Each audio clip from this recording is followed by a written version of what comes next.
Maligayang pagbabalik sa aking channel, mga kaibigan. And this is Gunbait channel again.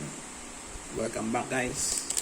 Today we're gonna unbox or unpack the Glide Ragnarok. I don't know how to pronounce Ragnarok or Ragnarok. Comment down below.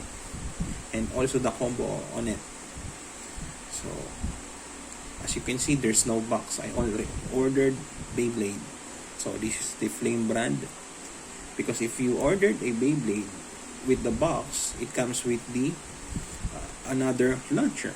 But the launcher, I already have it. So I already ordered Beyblade only. So let's unpack it. So as you can see, we got the correct combo. This is from Flame. They say this is overpowered Beyblade. Let's disassemble this one. This is right spin. This is the chip. I think the Ragnarok chip. This is the Glide.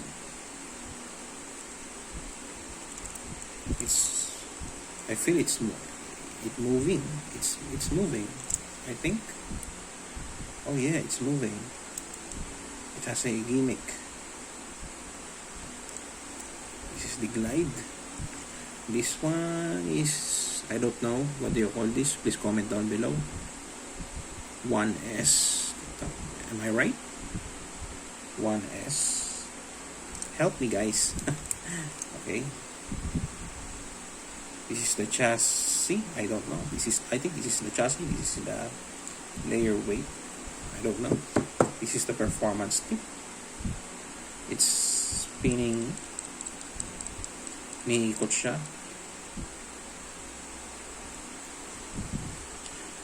Okay. So yun.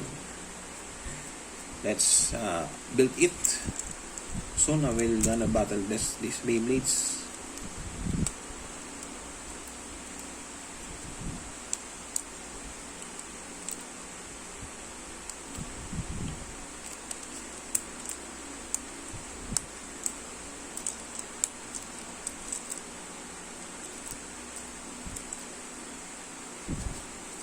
This is a, I think, oh, masikip. It's too tight also. It's too tight also, man. Oh my god, it's too tight.